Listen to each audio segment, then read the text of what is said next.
सांसद कमलजीत सहरावत ने प्रेस वार्ता में आवास और शहरी मामलों के मंत्रालय की उपलब्धियों पर प्रकाश डाला।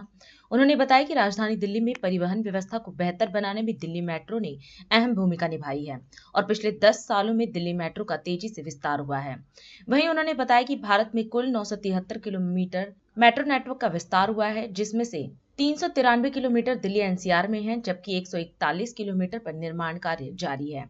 इसके अलावा दिल्ली वासियों के लिए इलेक्ट्रिक बसों के उपयोग को भी बढ़ावा दिया जा रहा है। उन्होंने कहा कि यह कदम प्रदूषण कम करने और परिवहन को सुलभ बनाने की दिशा में मील का पत्थर साबित होगा।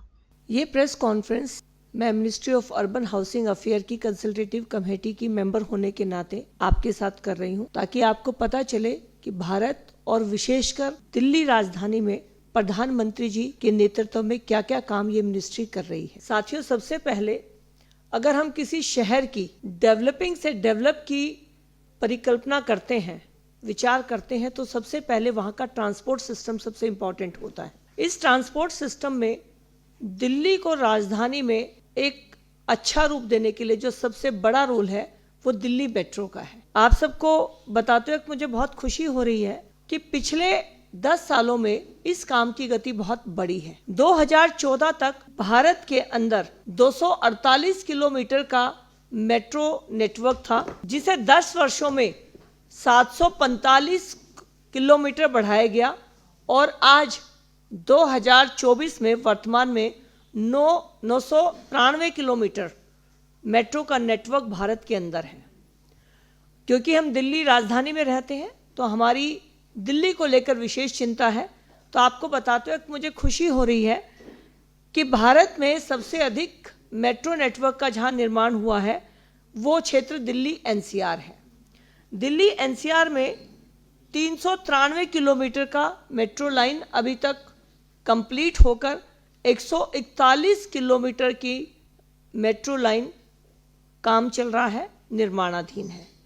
और आपको जानकर ये बहुत खुशी होगी कि दिल्ली के वासी मेट्रो का बहुत ज़्यादा इस्तेमाल करते हैं, क्योंकि ये बहुत कन्वीनियंट है और मेट्रो की सफाई, मेट्रो का डिसिप्लिन अपने आप में एक बहुत अच्छा उदाहरण पेश करता है।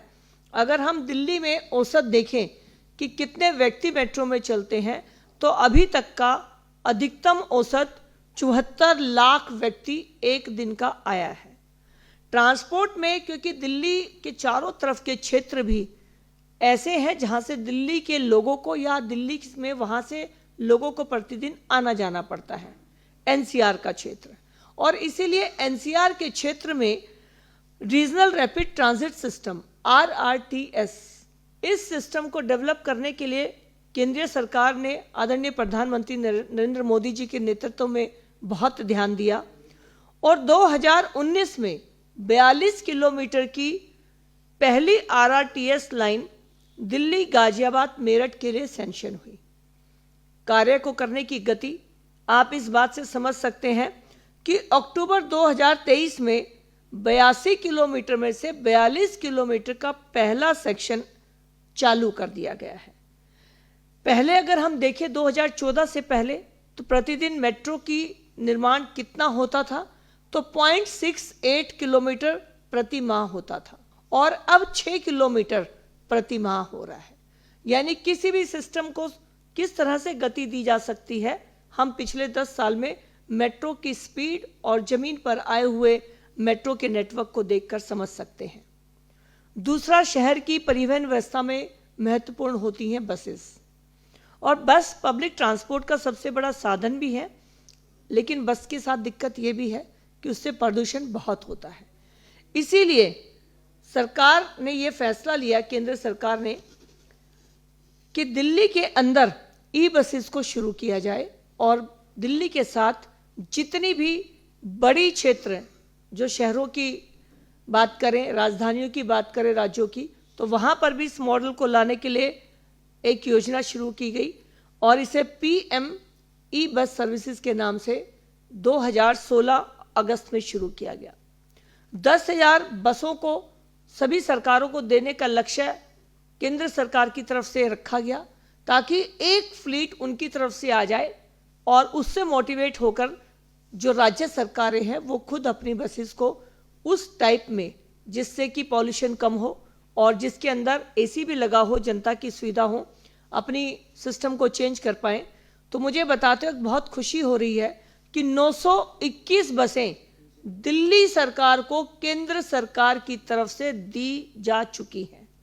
ये 921 बसें ई बसेस हैं, इनके अंदर जीरो कार्बन करने की टेक्नोलॉजी का इस्तेमाल किया गया है। तो इसमें सबसे ज़्यादा दिल्ली के लोगों को पॉल्यूशन कम होने के लिए किस तरह का ट्रांसपोर्ट इस्तेमाल हो, इस बात का भी एक उदाहरण केंद्र सरकार ने उपस्थित किया है।